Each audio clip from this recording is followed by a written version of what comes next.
Muy bien, pues si recuerdas y estuviste en la clase pasada, leímos todo lo referente a una de las iniciaciones más potentes que vivió Jesús en la escuela babilónica, en la escuela de Persia, con los magos persas. Fue ciertamente una iniciación muy fuerte, quizá la más fuerte, no en el sentido de castigo, aunque sí se llevó su buena dosis de castigo. Castigo en el sentido de que el cuerpo físico, que es una ilusión, ya lo sabemos, fue mayugado, retado, probado a todos sus límites. Y él la pasa con mucho éxito, esta gran iniciación en la cueva de Elefanta. Es aclamado por todos sus maestros y regresa triunfante de todo el reto que enfrentó. Y ahora le viene una buena etapa sin necesidad de ninguna iniciación porque ya ha pasado por varias de ellas, pero ahora viene una reacción a todo lo vivido. Uno esperaría que solamente sería gloria, gozo, placer.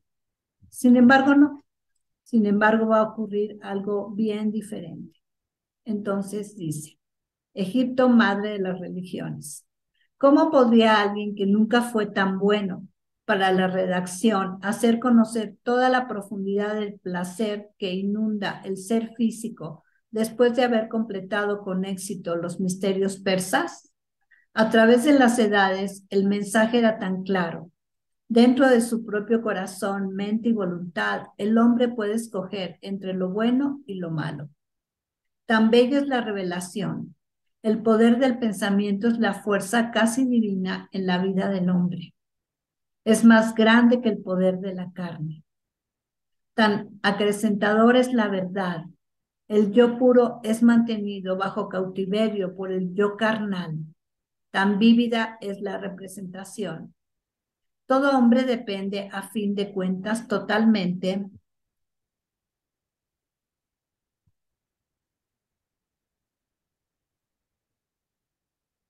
de su fe y su voluntad, y debe usarlas para cruzar el abismo amplio que hay entre la esclavitud de espíritu y la libertad. Tan obvia la moraleja.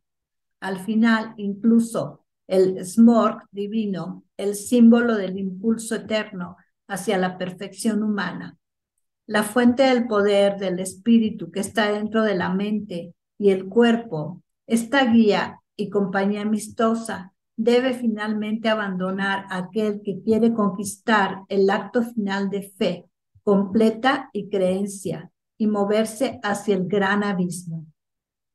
Tan perfecto es el ejemplo. El hombre que ha conquistado sus emociones, que ha dominado a los secuaces del mal, destino en batallas de voluntarios a día interminables. Tal hombre es por fin libre de todas las exigencias terrenales. Por medio de la fe, el deber y la voluntad puede elevar el espíritu, incluso desde el peso del cuerpo. O sea, aquí nos está hablando del gran poder que tenemos todos, igual que Él, igual que Jesús el Cristo, el gran poder que mora en nuestra mente. Si era bastante obvio que aquel que puede transformar el cuerpo en espíritu merece la unción santa, el bautismo del recién nacido con el aceite sagrado y fragante de Van. Y en adelante debería ser llamado el ungido, el Cristo. O sea, después de que Jesús pasa toda la iniciación impuesta por los persas, como sale victorioso, como bien te había dicho, lo van a ungir con un aceite especial que los sacerdotes preparaban en señal de esto, que él había salido victorioso de todas las pruebas de la escuela babilónica. Y lo empiezan a llamar todavía no el Cristo, son como grados de conciencia. Todavía no llega al máximo grado, que es el grado crístico. Llegó al grado del ungido y el primer escalón hacia el Cristo. Salí de la cueva con el grupo fraternal de sacerdotes, los Cristos de Persia. En lo profundo de mi corazón yo estaba feliz porque mis amados maestros Melchor, Baltasar y Gaspar estaban complacidos conmigo. Sí estaba orgulloso. ¿Cuánto había logrado durante los largos meses? Murmuré en mi corazón. Cuando caminábamos hacia afuera a la gloria del sol matutino, escuché una alondra que alababa su mundo. En ese momento, supuestamente el de máximo goce espiritual, mi corazón se inundó de la dulce sensación y el cálido brillo de la muchacha dorada. ¿Te recuerdas? Él había visto ya hacía aproximadamente 10 años, ya habían pasado 10 años, que él había visto a esta mujer que le llamaba él la muchacha dorada y se había enamorado perdidamente de ella. No la había vuelto a ver. Físicamente no la había vuelto a ver, pero sí la había sentido en presencia espiritual. Y durante 10 años había estado soñando con ella. Y ya está muy cerca la hora en que por fin va a estar en presencia física ante esta mujer que ocupaba pues mucho de sus pensamientos durante 10 años. En ese momento de fervor religioso, sentí el amor no correspondido de un hombre a una mujer. ¿Era yo un ungido? ¿Por qué derecho si no podía controlar mis pensamientos y mis pasiones? Con un poco de vergüenza miré de soslayo a mis maestros espiritualmente desarrollados. Seguramente ellos no pudieron haber conocido esos deseos de la carne. ¿No era esto el maya, la trampa de la carne que según los yogis era una barrera para el progreso espiritual? ¿No estaba yo realizado como yogi después de haber estudiado las 33 clases diferentes de yoga? Con toda la canción de un pájaro podía llenar mi cuerpo de un torrente de deseo y pasión demasiado fuertes para que la carne las soporte. Fíjense, acababa de salir de su iniciación, les digo, una de las iniciaciones más fuertes, y se encuentra con su yo carnal. Luché por poner mi mente fuera del poder del desespero, y entonces cae en el desespero, porque él no se esperaba esta reacción. Él venía como que en la máxima realización espiritual y de repente lo asalta la conciencia del yo carnal. Recordé que mis 3 maestros sabios todavía no me habían enseñado la magia para volver a otros invisibles, para cambiar la imagen que otros ven y para infundir gran energía y vitalidad en el cuerpo de otros. Les pregunté sobre su promesa. Los ojos de Baltasar titilaban de alborozo. Ah, mi recién ungido, debes recordar nuestras palabras. Prometimos que después de que hubieras pasado la iniciación secreta de los persas, te diríamos cómo y dónde aprender la ciencia de transmutar la carne y confundir la vista. Cierto, dijo Gaspar sonriendo.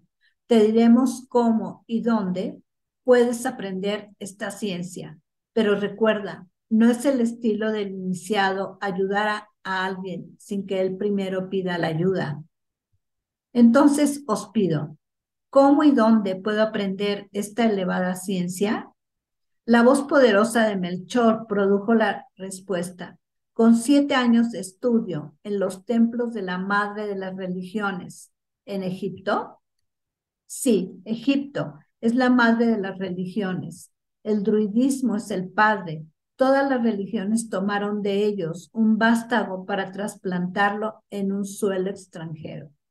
Aquí múltiples veces Jesús está hablando de las religiones, entre comillas. ¿Por qué? Porque se está refiriendo no a las religiones actuales, que han sido deformadas profundamente, se está refiriendo a los conocimientos más antiguos que la humanidad ha poseído. A eso le llama religiones. No son las religiones actuales, ¿eh? Ha cambiado el concepto totalmente. No te entristezcas, nuevo Cristo. Este entrenamiento para convertirte en un Cristo de Persia es necesario antes de que entres a la última escuela en Egipto. En verdad, no te hicimos trampa. 7 años. He estado tanto tiempo y tan lejos de mi hogar. La sola mención de la palabra me hizo ver cuánto extrañaba a mi familia, cuánto anhelaba ver a mi dulce y bella madre, a mis hermanos y hermanas, a mi amado padre José, maestro secreto de los esenios de Nazar. Había cumplido casi 21 años y dentro mi alma y dentro de cada célula de mi carne había una gran soledad.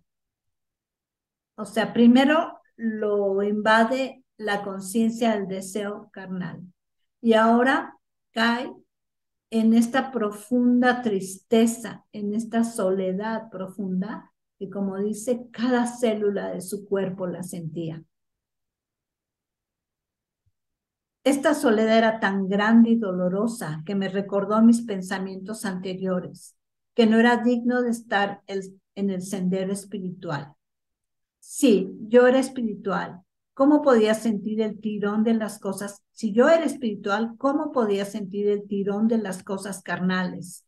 ¿Cómo el poder de un cabrestante que sube el ancla para liberar al barco del yo en el ventarrón de la pasión? Deseaba con vehemencia ver a mi hermana menor, la vivaz Emma, que nació cuando yo tenía 17 años, según decía una carta.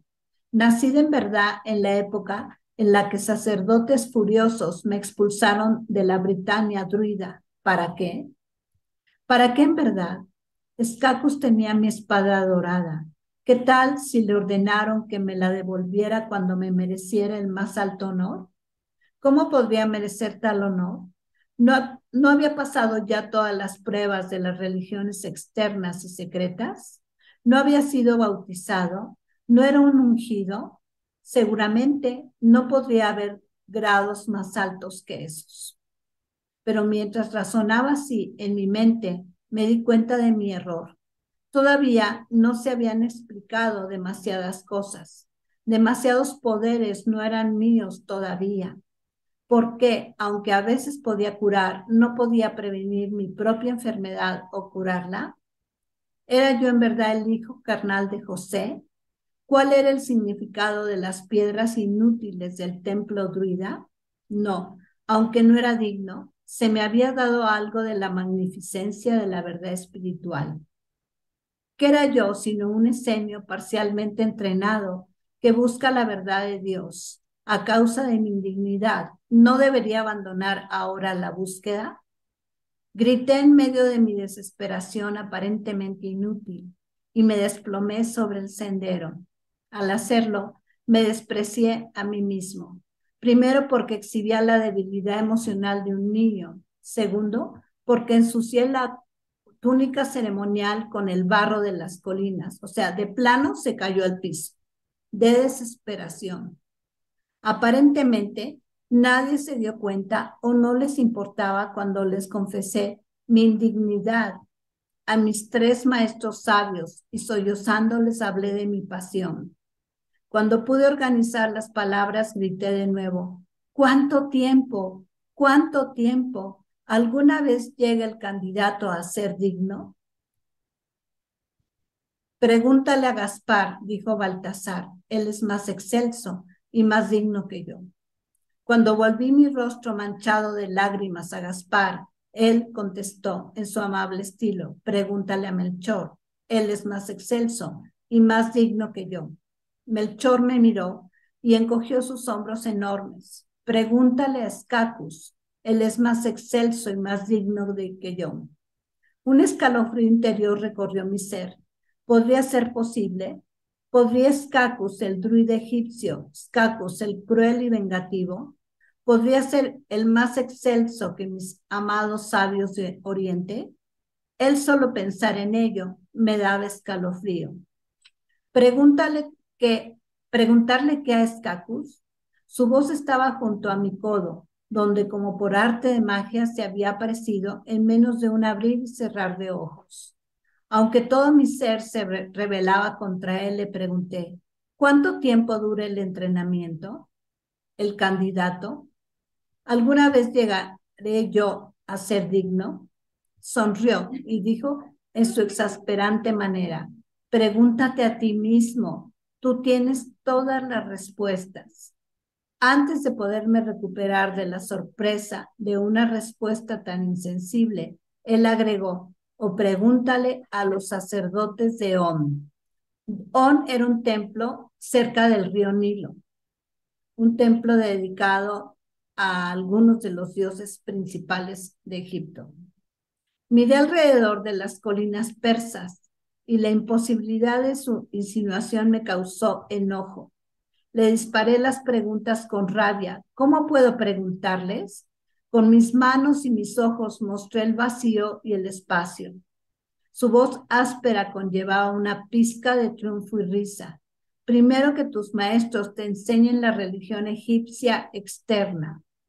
Luego ve a On y allí solicita ingreso en una de las 12 escuelas de la Hermandad Blanca. Vuelve a mencionar On, este templo que les digo, casi junto al río Nilo, que era también una escuela de la Hermandad Blanca. La Hermandad Blanca, esas palabras me emocionaron, pero aún más me hicieron ver cuán indigno era y cuánta preparación me faltaba. Mi vieja e innata curiosidad hicieron que mi corazón latiera furiosamente. No obstante, sentí la náusea del temor y la duda. Pero, ¿soy yo digno de la Hermandad Blanca? La respuesta fue rápida y tan penetrante como la flecha de un arco. No, no eres digno. En lo más recóndito de mi corazón sabía demasiado bien que su aseveración era cierta, que entre todas las personas indignas del mundo, yo era la más indigna. Cuando miré interrogativamente, él dijo terminantemente, tampoco lo era José de Nazar, José de Arimatea, Ramachana, Rómulo, Nicodemo, el maestro Caribe, Baltasar, Gaspar, Melchor o inclusive Escacus. Ni siquiera Escacus. Dio 3 pasos con una energía violenta, luego dio la vuelta. Tampoco lo era Tautelín. Por lo tanto, debes saber que ningún hombre es digno de iniciación divina, a menos que pienses que las mujeres son dignas. Mericú tampoco es digna. Mericú es la muchacha dorada, pero la elección es suya, así como la elección es tuya. Tienes que pedir, en otro caso puede que no recibas. Se fue. Me senté sobre el piso amargado, abrigando mis reacciones extrañas e indisciplinadas hacia alguien que aparentemente era un gran iniciado en el sendero de la verdad. Sobre cada célula de mi ser sentí el peso más extraño, un dominio completo y mortal de la libertad del yo, la mente y la energía. Sobre mí había una oscuridad intolerable que se apropiaba y criticaba mi respiración, todos mis actos o pensamientos. Me encontré tantas faltas que me despreciaba a mí mismo y luego me desprecié por haberme despreciado a mí mismo. O sea, él estaba en una etapa de todo su proceso de iniciación en el que tenía una severa depresión, tenía un menosprecio de sí mismo bárbaro. ¿Y a cuántos de nosotros no nos ha pasado esto? Me atrevo a decir que a todos, que hemos palpado esto que Jesús había palpado. Y Jesús lo tuvo que vivir. ¿Para qué? Para entendernos más, para vivir en carne propia a lo que él estaba dispuesto de sanar. O sea, él se iba a encontrar N cantidad de gente en este estado, en el sufrimiento total, y lo sigue haciendo, lo sigue haciendo. Y cada vez que tú te acerques a Él en oración, Él lo comprende perfectamente tu estado. Él sabe de qué le estás hablando en tus oraciones. Él sabe cómo clamamos ante Él para que aleje de nosotros el sufrimiento que podemos estar sintiendo en ese momento. Y quiero que sepas que Él lo sabe, lo entiende y lo siente también. O sea, no es esta divinidad más allá del bien y del mal. Es como tú y como yo, que ha sufrido igual que nosotros y que por eso tiene una inmensa empatía y una inmensa compasión y un inmenso amor hacia el género humano. Él ya es un Dios, él ya trascendió lo humano, me atrevo a decir, porque pues bien sabemos que es el único que ha regresado de la llamada muerte. Entonces, pues podemos llegar a pensar, no, pues tú que ya estás más allá del bien y del mal, me puedes ayudar. Y sí, lo puede hacer con todo su amor, que es inmenso. No sé si alguien de ustedes se ha atrevido a, a pedirle, a clamarle, ayúdame, ayúdame en en esta oscuridad del alma que estoy sintiendo, en esta confusión, en esta profunda tristeza o en este profundo desespero. Y cuando lo haces con todo el alma y con todo el corazón y con esta conciencia que te estoy compartiendo, del que Él sabe perfectamente de qué estás hablando, claro, no te quepa ni la mínima duda de que Él hace todo lo que esté en sus manos hacer, que es mucho, para sacarnos de ese estado. Y te lo digo por experiencia propia. Cada vez que yo me acerco en oración a Jesús el Cristo, que sigue, como bien lo estudiamos en Ana, la voz de las Magdalenas, Él sigue presente. Ya su poder hace que esté aquí y ahora en cualquier momento y en cualquier lugar. Y entonces, claro que trabaja para nosotros y que nos puede sacar de la más profunda noche de desespero.